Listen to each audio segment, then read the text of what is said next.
नमस्कार दोस्तों, द मूक नायक टीवी पे आप सभी का स्वागत है।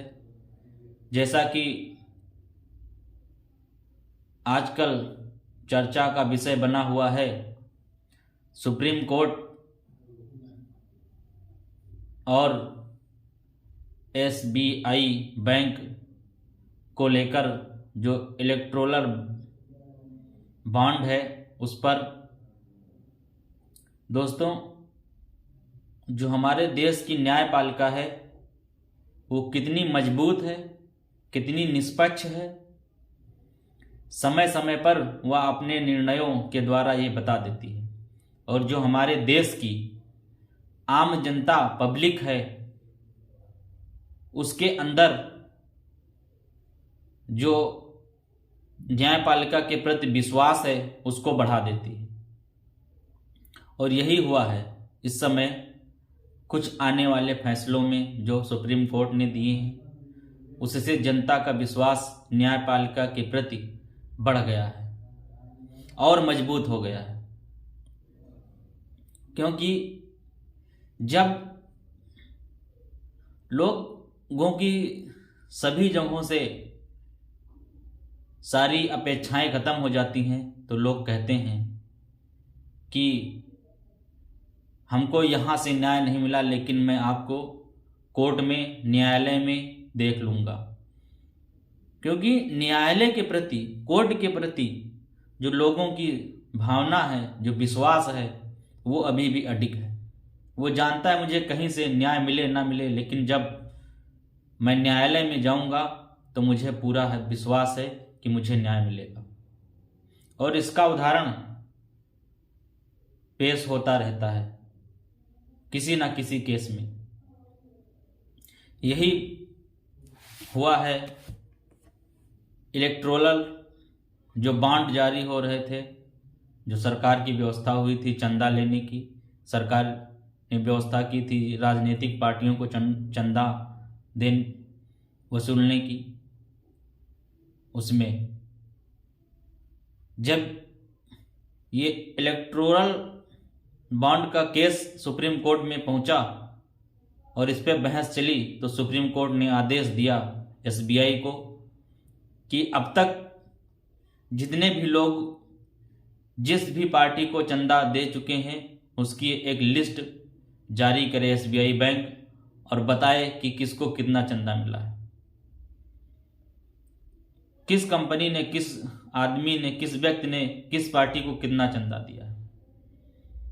क्योंकि सुप्रीम कोर्ट मानती थी कि ये जो इलेक्टोरल बॉन्ड की व्यवस्था है ये ठीक नहीं है, इसमें भ्रष्टाचार बढ़ेगा, इसमें चुनाव निष्पक्ष नहीं हो पाएगा, लोग 2 नंबर का पैसा चुनाव में प्रयोग करेंगे। कई मुद्दों पर चर्चा थी। सुप्रीम कोर्ट ने जब आदेश दिया एसबीआई को कि 15 दिन के अंदर सारे लोग जितने भी चंदा वाले हैं उनकी लिस्ट हमको दी जाए, पेश की जाए या सार्वजनिक की जाए। धीरे धीरे समय बीता और एसबीआई के ऊपर एक दबाव बनाया गया लोगों के द्वारा जो देश में इस समय पावरफुल लोग हैं, ताकि एसबीआई अपना डाटा रिलीज ना कर सके। तो एसबीआई ने बहानेबाजी करना शुरू की कि उसने बताया कि हम 15 दिन के अंदर डाटा नहीं दे पाएंगे, असमर्थता दिखाई। लेकिन सुप्रीम कोर्ट ने सख्त रवैया अपनाते हुए उसको हिदायत दी कि जल्द से जल्द डाटा रिलीज किया जाए, वरना एसबीआई के खिलाफ कार्रवाई की जाएगी। जब दबाव बनाया गया सर कोर्ट की तरफ से, तब एसबीआई ने डाटा क्लियर किया और सारे के सारे जितने भी पोल पट्टियां थी खुल गई। डाटा जब क्लियर हुआ तो उसमें से जो जितनी भी बड़ी पार्टियां हैं उसमें सबसे आगे हमारी राम राज्य वाली पार्टी भारतीय जनता पार्टी का नाम सबसे ऊपर था। उसने सबसे ज़्यादा चंदा वसूला। लोगों को डरा के ईडी से, सीबीआई से पहले धमकाओ फिर चंदा लो, धमकाओ फिर चंदा लो, ऐसे कर कर के जो सबसे ज़्यादा चंदा पाने वाली पार्टियों में सबसे ऊपर भारतीय जनता पार्टी का नाम। 6,060 करोड़ रुपए का चंदा भारतीय जनता पार्टी वसूल चुकी है। दूसरे नंबर पर टीएमसी 1609 करोड़, बीआरएस 1214 करोड़, कांग्रेस 1421 करोड़। ऐसे कर करके चंदा वसूला गया है। जो क्षेत्रीय दल हैं या और दल हैं उनमें कहीं किसी का नाम नहीं। सबसे ज़्यादा पार्टी को चंदा गया है भारतीय जनता पार्टी। इसमें सपा का कहीं नाम नहीं है, बीएसपी का कहीं नाम नहीं है, आम आदमी पार्टी का कहीं नाम नहीं है तो ना के बराबर। इनको चंदा देने वाला कोई नहीं, क्योंकि इनके पास पावर नहीं। सपा के पास पावर नहीं है, सरकार नहीं है।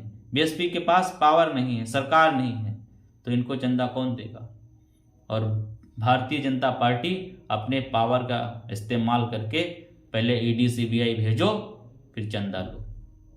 ये कर करके 6,000 करोड़ रुपए अपनी फंड में जमा करवा ली। ये 6,000 करोड़ रुपए कहाँ इस्तेमाल होंगे? चुनाव में कैसे इस्तेमाल होंगे? लोगों को खरीदा जाएगा, दबाव बनाया जाएगा पैसे से, विधायक खरीदे जाएंगे, एमएलए खरीदे जाएंगे, एमपी खरीदे जाएंगे और हर जगह सरकार बदली जाएगी। जहां सरकार न बने वहां चंदे से मिले पैसे से विधायक खरीद लो, सरकार बना लो। जहां बन जाए तो ठीक, ना बन रही हो लोगों को पार्टी तोड़ लो, विधायक खरीद लो, सरकार गिरा दो। जो जनता के द्वारा चुनी गई सरकार है उसको गिरा के अपने से पैसे के द्वारा खरीदी गई सरकार को चलाना, यही एजेंडा है बीजेपी का।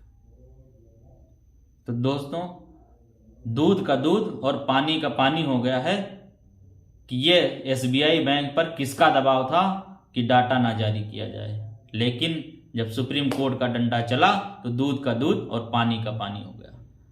अब आने वाले समय में ये जनता को, युवा वर्ग को, काम करने वाले लोगों को सोचना है कि अपने वोट का, अपने मतदान का सही प्रयोग करें,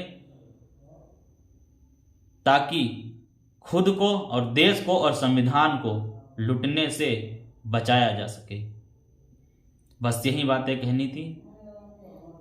दोस्तों, मेरी वीडियो आपको कैसे लगी कमेंट करें, शेयर करें और मेरे चैनल को ज़्यादा से ज़्यादा सब्सक्राइब करें। बहुत बहुत धन्यवाद।